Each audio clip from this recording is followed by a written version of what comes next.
po yung unang parte, yung introductory rites, sana po, hindi lang po naandito, nasa puso din natin. Sumunod po tayo. Napaka-importante rin po nito. Ito po ang tinatawag na liturgia. No? Liturgia or liturgy of the word. Alam mo ba ang salitang ugat niyan, yung pinagalitan na liturgia? Letter. Ibig sabihin ay gawa ng liturgy. Salita ng Diyos. Ano ka naman pala mag-Latin eh. Sabi mo sa akin, hindi. Ito talaga. Anyway, yung liturgy of the word po, mga brothers and sisters, is a part of the Mass where the scriptures are proclaimed and explained. Dalawang aksyon, pinahayag at inano pa, no? Pinaliwanag pa. Ito po ay binubuo ng first reading, responsorial psalm, second reading, hallelujah, gospel, homily, yung pong credo, and the universal prayer or the prayers of the faithful. Ayan, isa-isahin po natin na yan, yung pong history, backling history lang po, no? Noong una po, yung mga Kristiyano, unang mga Kristiyano ng panahon ng ating Panginoong Hesus, yung liturgy of the word po, ginagawa sa mga sinagoga, Kuya Rick, di po ba? O sa templo rin, no? Kaya nga lamang po, no, dahil, patago pa nun eh. No, sa mga bahay-bahay, dun po ginagawa yan, no? Kaya mahirap din po ang kanilang mga kalagay ng mga unang mga Kristiyano. Now, kami po bilang mga lector, nagbabasa po kami doon sa tinatawag na lectionary. Bawal na bawal po sa amin gumamit nitong iukalet or missalet. Ginagamit lamang pong ito pagka talagang walang magagamit na lectionary. Kaya nga po, talagang pinagsisikapan po, lalo na ng mga BECs, no? O mga chapels, na magkaroon ng lectionary. Dito po, meron po kami rito sa Santo Niño, hindi katulad doon sa simbahang malaki, sa San Lorenzo, malalaki.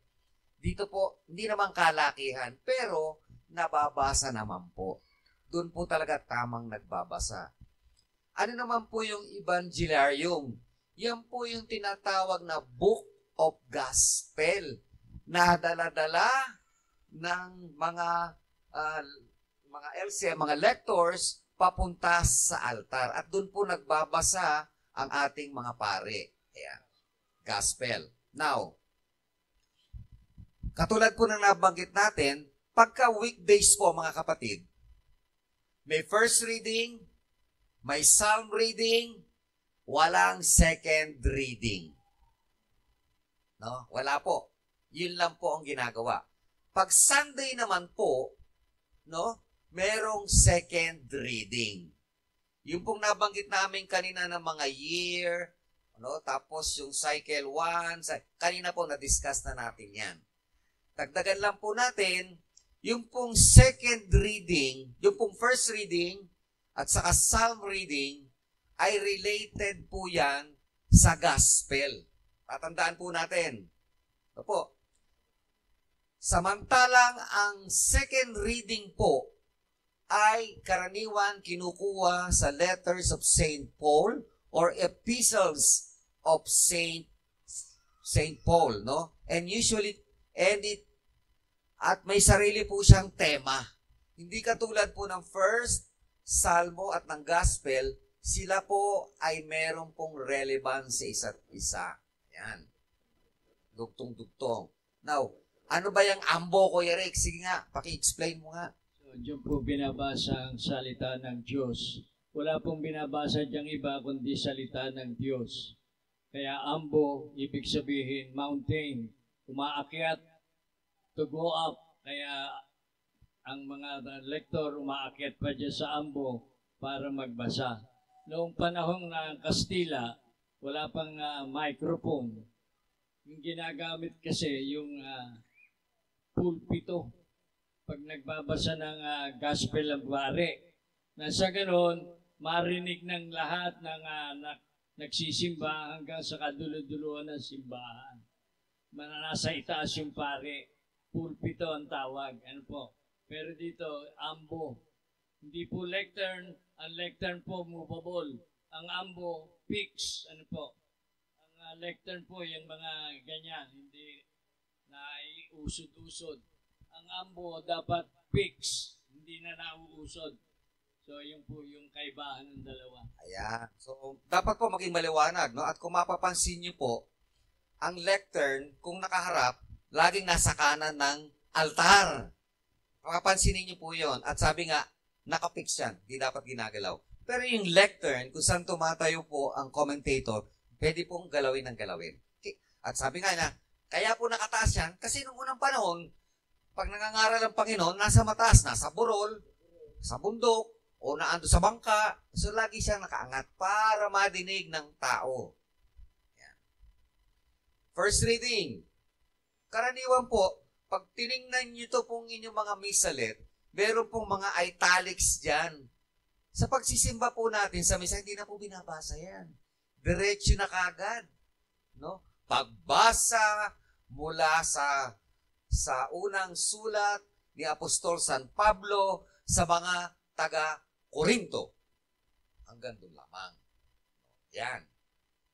Now, at karaniwan po sa bandang huli, tumitigil pagka nabasa na sabihin, ang salita ng Diyos. No? Nung una po, o sa Ingles, the word of the Lord. Nung una, sinasabi, hindi po the word of the... Maski ngayon, tingnan niyo yung sa simbahan nakalagay doon, this is the word of the Lord. Bakit po? Yeah. Gospel. So, ganun po, no? Ngayon po, makikita niya, no? Itong mga luma, ewan ko lang kung nabago na, Kuya Rick. Di pa tayo nakakabili ng bago, no? No, nakalagay po doon.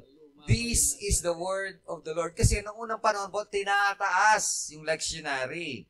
Ngayon po, hindi na. Kaya ang ginagawa po namin, lalo si Kuya Rick, pinapalitan niyo yung this. Ginagawa niyang they. Ang salita ng Diyos. At dapat po pag ano yun, dapat magkakaroon tayo ng parang silence para atin pong limiin, no? Yung mga binasa. Yan. Now, yung salmo naman po, yan po, sabi nga, kung Sunday meron.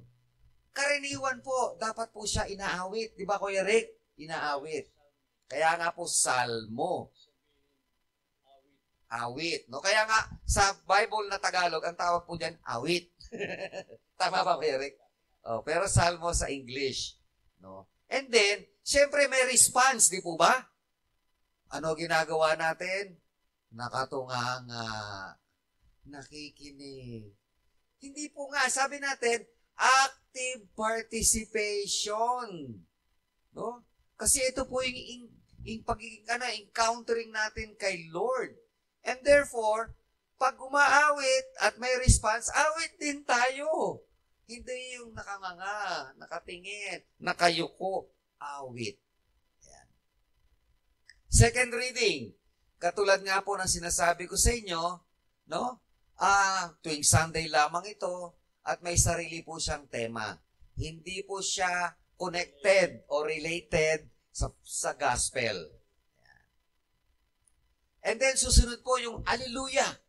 Kuya Rick, paano ba yung Alleluia na yan? No? Yan. Yan yung pagkabuhay ng ating Panginoong Jesus na nagsasabi ang mga tao ng Alleluia. Parang, tinatanggap nila yung pagkabuhay na muli ng ating Panginoong Jesus. Nagpupuri.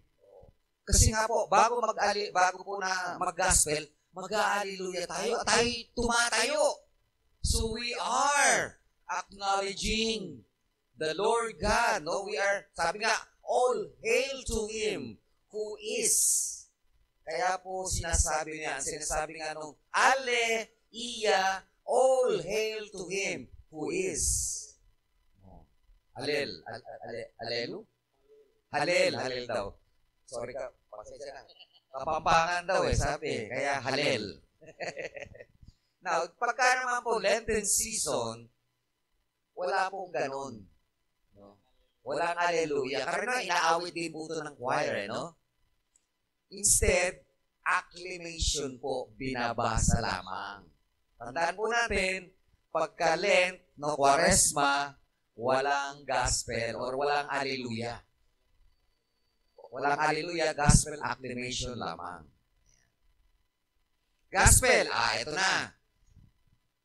So yung pare, bibit-bitin, magmula dun sa altar, bibit-bitin niya yung evangelarium or gospel book, pupunta siya dun sa ambo, no?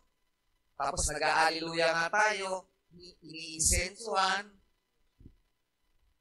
hinahalikan at kinukrusan. Ganun po kahalaga yung gospel book. Kaya nga po dapat yan, pag dinadala, may kaukulang paggalang. Now, hindi po lahat pwede magbasa dyan. Tayo, hindi, pare o kaya minsan ang deacon, pwede po yan. Pero tayo po, pangkaraniwang mamamayan o mananampalataya, hindi po pinagbabawalan po tayo magbasa sa gospel book. Sa gospel book. Maliwanag po yan, gospel book. The threefold sign of the cross. Ayan, Kuya Rick. Yung, di ba, bago tayo mag-hallelujah, no? Ayan. Nag-aantado tayo. Lalagay tayo ng krus sa noo, sa bibig, at saka sa puso. Dahil nga, hinihiling natin sa Diyos na yung maririnig nating gospel ay matihim sa ating kaisipan. At nang sa ganon, maipahayag ng ating mga labi ang gospel na narinig natin at maisabuhay ang gospel na ating narinig. Kaya tayo naglalagay ng krus sa bawat noo, sa labi at sa puso. Eh bakit yung iba, Kuya Rick? Ganun na, nagkagaganong-ganon pa. Hindi na kasama yun. Wala na pong malaking krus na nagagawin. Na kapag krus na tayo ng malaki sa une, nandoon na po yun. Ang huli, ang susunod, bago ng dismissal, mag-aantanda tayo ng malaking krus. So siguro po, maaring in the past, nagagawa niyo po yan. Ito po rin, ang layunin natin dito sa ginagawa nating panayam na ito, para po maibahagi namin sa inyo, ano po bang tama? Sapat na po yung dito, at dito. Wala na po yung pagganong-ganon. Tapos na po. Ayan, yan po, ayan. Thumb. Dito, at dito. Okay? Dito po, kasi nandito yung heart. Kaya sabi nga, sign on the heart, our pledge to treasure it with love. Sa lips, to commit, to preach it throughout the world, and forehead signifies our desire to always meditate the gospel in our mind. Yun po ang significance nun. Homily. So, eto na po yung parte na nagsesermon na yung pare. Ano po? Now, siguro naman alam na po natin yan. Ang sinasabi lang dapat, which means familiar conversation. It is not a lecture. It is not supposed to be a lecture. Ano? Nor a sermon. Misnomer nga yung sinasabing sermon But the lovely conversation of a father to his children. So dapat po ganon ang magiging proseso ng homily. Ano po? Now, ito po, para lang sa inyong kaalaman, ito po ang mahalaga siguro, Ang sabi po, doon po sa baba, a well-prepared homily should not last more than 10 minutes. As the famous Archbishop Fulton Sheen said, if you want me to speak for an hour, I am ready. But if you want me to speak for 10 minutes, I need a week of preparation. Tandaan niyo po yun. Baski sa aming mga speaker, pag ako po yung nagtotalk. Ano po? Pag sinabi niyo ang talk ko, 15 minutes lang, naku po, malaki pong problema sa akin yun. Mahirap pong gawin yun. Pero kung sabi mo sa akin 30 to 45 minutes, kaya ko po yun. Madaling pag-aralan. pero yung paiigsin nyo. Pangalawa, alam niyo po kasi ang attention span ng tao, maiksi lamang. No? Kaya nga po dapat, sa amin pong natutunan dito, dapat yung pong homily ay nakapaloob o nakadikit din sa gospel. Kaya po yung sa aming liturgical Bible study, pagka Monday ng 5:30, pag amin na pong sinaliksik o hinimay at sinilaksik yung bawat talata, pagkatapos po nun, sa bandang huli, meron na po kaming nilalagay na gospel din ng pari. So, ibig sabihin, di ba naglalagay na tayo ng ganyan? So, ibig sabihin, pagdating ng linggo, kabisado nyo na po ang gospel at nadinig nyo na rin yung katuruan. Handang-handa na kayo. Mas madali nyo maiintindihan yung homily ng pare. So, yun po ang isa rin sa ginagawa namin ni Kuya Rick. Yan. Credo. Nako, Panginoon ko. Sana po, pinapanalangin ko ng lahat ng mga Katoliko na nagsisimba, kabisado, hindi lamang sa isip, sana naiintindihan nila ang credo. Bakit ba, Kuya Rick? Yan ang pangunahing katuruan na simbahan din. Ang ating credo, yung Apostles' Creed, na doon ipinapahayag natin ang ating mga paniniwala na dapat natin talagang ipahagi sa iba. Ganon din, may dalawang klase ng credo, yung Apostles' Creed na ginagamit natin pangkaraniwan, lalo na sa binyagan. Pero yung Nicene Creed, ginagamit yun tuwing linggo. Minsan kasi hindi nagagamit. Pero sa ngayon, dahil meron tayong Mass ng alas 4, English, Nicene Creed ang ginagamit.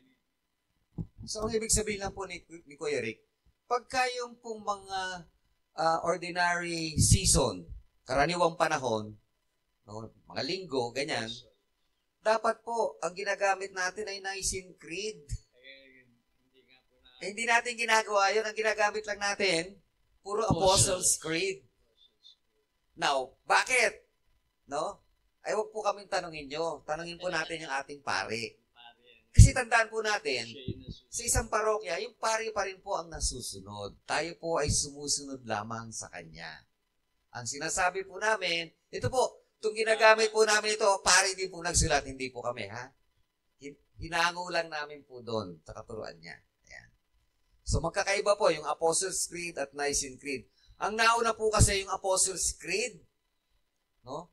Ito po yung talagang ng 12 apostoles, sila po mismo ang gumawa nito.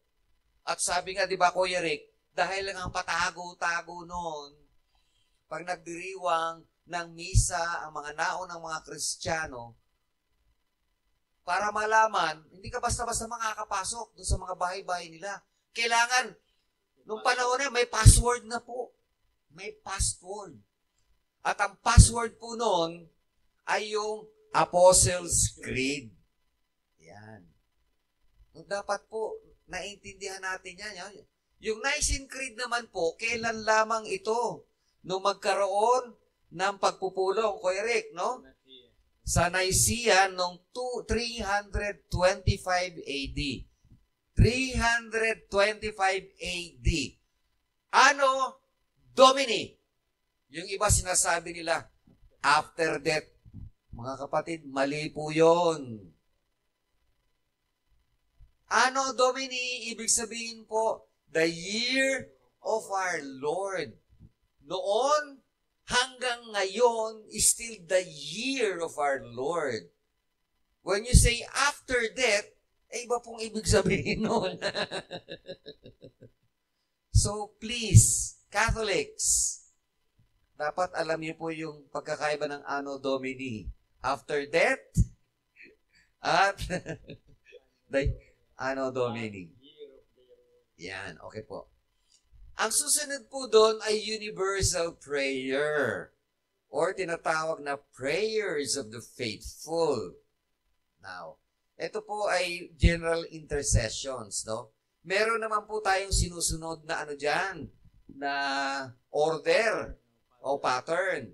Unang-una po, pakinggan nyo ha, una yung pangangailangan ng simbahan para sa mga public authorities, for those burdened by any kind of difficulty, no? And for the local community. Yan po ang ano niya, pattern or order kung paano po ginagawa ang universal prayer. Yung pong prayer for the soul, sa huli po yun. Katulad po sa amin, no? Kami po, mga lector, pag nagbasa po kami niyan, una yung Thanksgiving. Tapos sinusunod namin yung mga birthdays, anniversaries, mga special intentions. Susunod naman po nun yung sa mga may sakit. Yan. Pero po yung mga para doon sa mga examination sa bar, doon po yung sa taas pa, no? After Thanksgiving. Then, sa panghuli po, yung sa lahat ng para sa mga patay. So, ganun po kami magbasa. Yun po ang itinuro sa amin.